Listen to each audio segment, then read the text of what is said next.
الحمد لله الحنان المنان الذي خلق الإنسان وعلمه البيان والصلاة والسلام على رسوله سيد الإنس والجان وعلى آله وأصحابه ذوي الخير والإحسان أما بعد فأعوذ بالله من الشيطان الرجيم بسم الله الرحمن الرحيم سيعلم الذين ظلموا أي منقلب ينقلبون وقال الله تعالى وما الله بغافل عما يعمل الظالمون صدق اللہ مولانا العظیم۔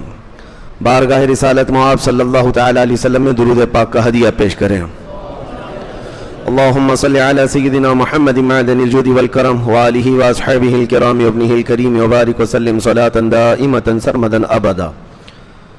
عزیزان گرامی وقار، محرم الحرام اسلامی سال کا پہلا مہینہ، اور آپ تمامی حضرات جانتے ہیں اس سال کی ابتدا ہو کہ ہر سال اسلامی مہینے کی ابتدا ہوتے ہی محرم الحرام کے خاندان نبوت کے شہزادگان کی قربانیوں کو یاد دلایا جاتا ہے، اہل بیت اطہار کے نونہالوں کی قربانیاں یاد دلائی جاتی ہیں، اور جب سال ختم ہونے کو آتا ہے ذی الحجہ کا مہینہ، اس وقت بھی دو نبیوں کا ثبات و استقامت اور اسماعیل علیہ السلام کی قربانی یاد دلائی جاتی ہے۔ ہمارے سال کی ابتدا بھی قربانی سے ہے اور اس کی انتہا ختم بھی قربانی پر ہے۔ ایک خاص وجہ یہ ہے کہ اسلام کے اندر قربانیاں ہیں، یہ شہادت گاہ الفت میں ہے قدم رکھنا، لوگ آسان سمجھتے ہیں مسلمان ہونا۔ ہمیشہ سے ایک بات یاد رکھیں، دین اسلام ہم تک جو پہنچا ہے اس میں بڑے بڑے اکابرین، اسلاف، اولیاء کاملین کی بڑی قربانیاں ہیں۔ اس دین کو ہمارے گھروں تک پہنچانے کے لیے ہمارے اکابرین نے کوڑے بھی کھائے ہیں، پھانسیوں پر بھی لٹک گئے اور سالوں تک جیلوں میں قید بھی رہے۔ سب ہو جانے کے باوجود انہوں نے دین اسلام پر کوئی آنچ آنے نہیں دی۔ ہم تو کربلا کی داستان سناتے سناتے تھک جاتے ہیں، ختم ہو جاتی ہے، اور اس کے بعد جو قربانیاں ہیں دین اسلام میں وہ اور بھی ہیں۔ مولا امام حسین، امام علی مقام، سید الشہداء رضی اللہ تعالیٰ عنہ کی شہادت یقیناً پوری دنیا میں جو بھی سنے، چاہے وہ مسلمان ہو کہ غیر مسلمان ہو، رو پڑتا ہے۔ دردناک حادثہ ہے، رسول اللہ کے شہزادوں کو جس طرح بھوکا اور پیاسا میدان میں رکھا گیا تھا۔ لیکن میرے عزیزو، یہ قربانیوں کی ابتدا تو رسول کریم صلی اللہ تعالیٰ علیہ وسلم کی زندگی پاک سے شروع ہو چکی تھی۔ جب آپ نے مکہ مکرمہ میں اعلان نبوت فرمایا، کون سی مشقت نہیں اٹھائی رسول محترم صلی اللہ علیہ وسلم نے۔ 3 سال تک مکہ والوں نے سوشل بائیکاٹ کر کے رکھا تھا، کوئی کھانا پانی جانے نہیں دیا جاتا تھا آپ کے شعب میں، آپ کی وہ گھاٹی میں جہاں حضور صلی اللہ علیہ وسلم اپنے خاندان کے ساتھ تھے۔ ان 3 سالوں میں پتے کھائے، چمڑے ابال کر کے کھائے۔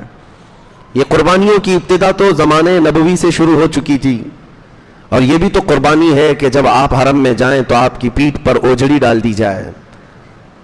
اور عقبہ بن ابی معیط ایک شخص ایسا ہے جس نے رسول اللہ صلی اللہ علیہ وسلم کے گلے میں رومال ڈال کر کے گھمایا تھا اور کھینچا تھا، جس کی وجہ سے حضور کے گلے میں سوجن آ گئی تھی۔ یہ سب قربانیاں ہی تو ہیں۔ اور مکہ مکرمہ میں عمار بن یاسر اور ان کے والد گرامی کو آگ میں جلایا جاتا تھا، بلال حبشی کو، خباب ابن الارت کو، خبیب ابن عدی کو، زید بن دسنا کو۔ یہ وہ صحابہ ہیں جن کو مکہ والوں نے تڑپایا ہے، صرف تڑپایا نہیں، ان کے ایک ایک عضو کو کاٹا ہے، انگلیاں کاٹی ہیں، ناخنوں کو کھینچا ہے، کان کاٹے ہیں، ناک کاٹے ہیں۔ قربانیوں کی ابتدا تو زمانے نبوی میں ہو چکی تھی، اور مرد تو مرد ہے، عورتوں نے بھی قربانیاں دی ہیں۔ سیدہ بی بی سمیہ، جن کو ابو جہل نے گھوڑے کے پیروں سے باندھ کر کے دوڑایا تھا، اور پھر گھوڑا دوڑتے ہوئے آیا تو ان کی شرمگاہ پر تیر مار کر انہیں شہید کیا گیا تھا۔ یہ پہلی شہیدہ ہیں اسلام میں۔ عورتوں نے بھی قربانیاں دی ہیں، بچوں نے بھی دی ہیں۔ آج یہ ایک میسج ہے آپ تک کہ اللہ تبارک و تعالیٰ نے کتنے سکون کی زندگی آپ کو دی، ہمیں دی ہے۔ اس دور میں ایک اذان دینے کے لیے نہ ہمیں کوئی دقت ہے، نماز پڑھنے کے لیے ہمیں کوئی تلوار لے کر نہیں کھڑا ہے کہ اگر سجدے میں جاؤ گے تو سر کاٹ دوں گا، کوئی ایسی مصیبت نہیں ہے۔ رب تبارک و تعالیٰ نے بے پناہ آزادیاں دی ہیں، پلس اس پر یہ کہ ہمیں اچھا کھلا بھی رہا ہے، اچھا پلا رہا ہے، اچھا پہنا رہا ہے، ہمارے دولت میں فراوانی ہے، سب کچھ ہے۔ یہاں پر آرام ہی آرام ہے۔ اس کے باوجود ہم دین پر کتنے قائم ہیں یہ دیکھنے کی ضرورت ہے. آج ہم اپنے دین اسلام کو اپنے گھروں میں ہی اجنبی بنا رکھے ہیں. اسلام اسلام کے نعرے تو ہم لگاتے ہیں، لیکن اس اسلام کو نہ ہم اپنی بچیوں پر دیکھنا چاہتے ہیں، نہ بیویوں پر دیکھنا چاہتے ہیں. ان کو ننگا گھمائیں گے، اس وقت اسلام کہاں ہے؟ اسلام کے نعرے لگانے والے ہیں. یقیناً اسلام سے تمہاری اگر محبت ہے تو تمہیں اسلام کو اپنے گھر میں بھی دیکھنا ہوگا. اپنے گھر کے اندر بھی جب ننگا ناچ رہے ہوں اور عورتیں بے پردہ باہر جا رہی ہوں تو اس وقت تم دین اسلام کو تو بے پردہ کر کے بھیج رہے ہو. اسلام سے محبت کا معنی یہ ہے کہ آپ اپنے اوپر بھی اسلام کو پسند کرو اور اپنے گھر والوں پہ بھی اسلام کو پسند کرو. یہ نہیں ہے کہ اسلام کو ہم نے اپنے گھروں میں اجنبی بنا رکھا ہے. دوسرا آئے حیرت کی بات ہے، اسلام تو ہمیں مسجدوں میں تو نظر آ جاتا ہے، جمعہ میں اگر آ گئے سب کے سب سجدہ ریز ہیں، لیکن یہی اسلام شادیوں کے محلوں میں کیوں نہیں نظر آتا؟ جب شادیاں ہوتی ہیں مسلمانوں کی، بڑے امیروں کی، تو وہاں اسلام کیوں نہیں نظر آتا؟ میرے عزیزو، کہیں تو ہم ناانصافی کر رہے ہیں. ہم اپنے ہاتھوں اپنے دین کو تباہ کرنے کی کوشش کرتے ہیں، انجانے میں ہی صحیح، لیکن ایک بہت بڑا ایسا عمل ہے جس کا خمیازہ ہماری نسلوں کو بھگتنا پڑے گا. آپ کو میں مثال بتا دوں، صدیق اکبر رضی اللہ تعالیٰ عنہ دسترخوان پر بیٹھے، اسلام کو کیسے گھر میں پسند کرتے تھے. اسلام تو اسلام ہے. بیٹے نے ایک مرتبہ اتنا کہا کہ یہ لوکی کی سبزی جو بنی ہوئی ہے یہ مجھے اچھی نہیں لگتی ہے. صدیق اکبر رضی اللہ تعالیٰ عنہ نے تلوار نکال لی اور کہا اٹھ جا میرے دسترخوان سے اٹھ جا. کہا ابا جان میں نے تو صرف سبزی کے بارے میں کہا اس سبزی کے بارے میں ہرگز نہ کہنا، اس لیے کہ میرے رسول کو پسند تھی، میرے نبی پاک صلی اللہ تعالیٰ علیہ وسلم کی پسندیدہ سبزی ہے، اور اگر تجھ کو یہ نہیں پسند ہے تو میں ایسا بیٹا نہیں برداشت کر سکتا جس کو رسول اللہ کی پسند نہ پسند ہو. یہ اسلام اپنے گھروں میں بھی دیکھنا وہ چاہتے تھے. وہ تو سنت مصطفیٰ، حالانکہ سبزی کے متعلق اختیار ہے، آپ کو جو کھانا ہے کھائیں، فرض واجب یا حرام ناجائز تو نہیں ہے. لیکن صدیق اکبر رضی اللہ تعالیٰ عنہ کا ایمان بہت بلند تھا.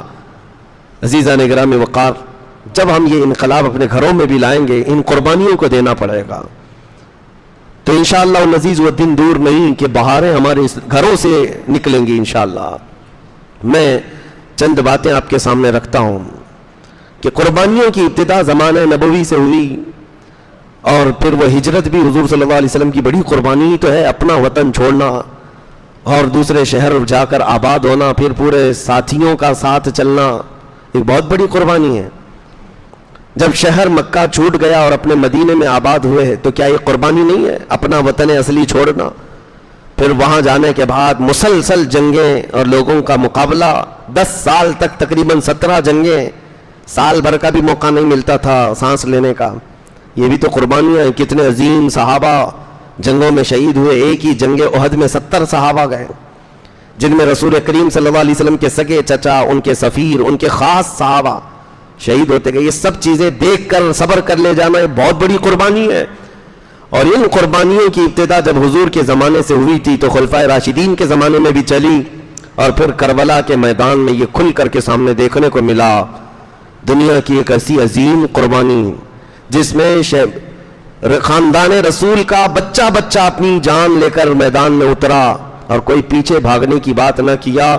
گردنیں ان کی کٹ گئیں، بلکہ ایک دوسرے کو کٹتے ہوئے دیکھتے بھی رہے صبح سے شام تک. کوئی یہ نہیں کہا میرا بھائی اب کٹ گیا، اس کے اوپر گھوڑے دوڑ چکے ہیں، میں تو اپنی جان بچاؤں. حتیٰ کہ جو بیمار خیمے میں سو رہے تھے، زین العابدین امام سجاد بیمار تھے، بخار زدہ تھے، اس کے باوجود وہ اپنے بستر سے کھڑے ہو رہے تھے کہ سب جب جا چکے تو مجھے بھی جانے کی اجازت ملے. امام حسین نے ان کو تک دیکھا تو آپ رو پڑے اور کہا میری نسل تجھ سے چلنی ہے، اور تم آرام کرو، میرے بعد خاندان نبوت کی ان عورتوں کو کون لے جائے گا، کون ان کا سہارا ہوگا. امام زین العابدین اس بات پر روتے رہے زندگی بھر کہ مجھے میدان میں اترنے نہیں دیا گیا ہے.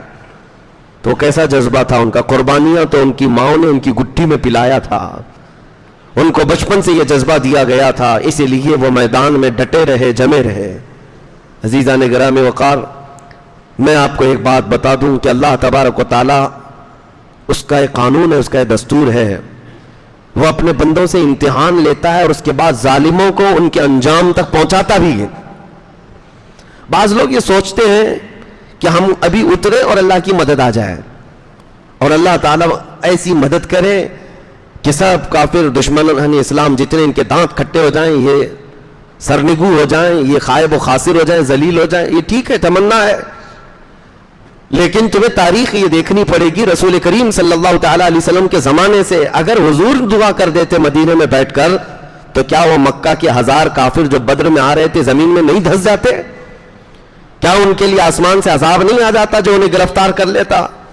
حضور مدینے میں بیٹھ کر دعا نہیں کر رہے تھے، بلکہ 313 نہتے صحابہ کو لے کر بدر کے میدان میں اترے، اور وہ بھی روزے کے عالم میں ہیں، رمضان کا مہینہ ہے، پیدل چل کر کے گئے، 4 گھوڑے ہیں سب 313 کے پاس، تلواریں سب کے پاس نہیں، یہ ایک عظیم امتحان کے لیے اتارا گیا، اور جب سب صحابہ نے یہ اپنا حوصلہ اور اپنی استقامت دکھا دی تب رات کے وقت رسول کریم صلی اللہ علیہ وسلم نے یوں دعا کی کہ اے اللہ اس جماعت کو اگر تو نے فتح نہیں دی تو قیامت تک اس زمین پر سجدہ کرنے والا کوئی نہیں آئے گا۔ اب یہ محبوب کی دعا تھی، مناجات تھی اپنے رب کی بارگاہ میں، پھر اللہ تعالیٰ نے روشن فتح عطا فرمائی۔ یہ نہیں ہے کہ ہم اپنی مسجدوں میں بیٹھ کر کے تسبیح پڑھیں اور دعائیں کرتے رہیں، ہمیں عملی میدان میں اترنا چاہیے۔ اب عملی میدان میں اترنے کا مطلب کیا ہے؟ ہر کوئی فوراً اپنا ذہن یہاں دوڑاتا ہے کہ ہم تلوار لے کر کے، بندوق لے کر کے، چاقو لے کر کے میدان میں اتر جائیں اور لوگوں کو ڈرائیں، نہیں۔ دیکھیں ایک بات یاد رکھیں، مقابلہ کرنے کی سمتیں الگ ہیں، تقاضے الگ ہیں، ہر زمانے میں، ہر طرح سے، ہر علاقے میں الگ الگ انداز سے حق و باطل کی جنگیں ہوئی ہیں۔ یہ ضروری نہیں ہے کہ ہر حق و باطل کی جنگ میں تلوار ہی اٹھائی جائے، ضروری نہیں ہوتا ہر حق و باطل کی جنگ میں چاقو، چھری اور بندوق ہی اٹھایا جائے، نہیں، وہ آخری دور ہوتا ہے۔ حق و باطل کی جنگوں میں ہمارے عظیم اولیاء اکرام نے بھی لڑائیاں لڑی ہیں۔ کیسے؟ جب باطل سر ابھارتا ہے تو بچوں کو عملی طور پر میدان میں اتار کر کے میرے مصطفیٰ کے اخلاق پہنا دینا، یہ بھی ایک عظیم جنگ ہے، ان باطل قوتوں کے سامنے ایک عظیم جنگ ہے۔ جس چیز کی وہ جڑیں کاٹنے پر لگے ہوئے ہیں ان جڑوں کو پھر سے پانی دے دینا، یہ ایک عظیم جنگ ہے۔ آج تمہاری تاریخ کی جڑیں کاٹنا چاہتے ہیں، نبی کریم صلی اللہ تعالیٰ علیہ وسلم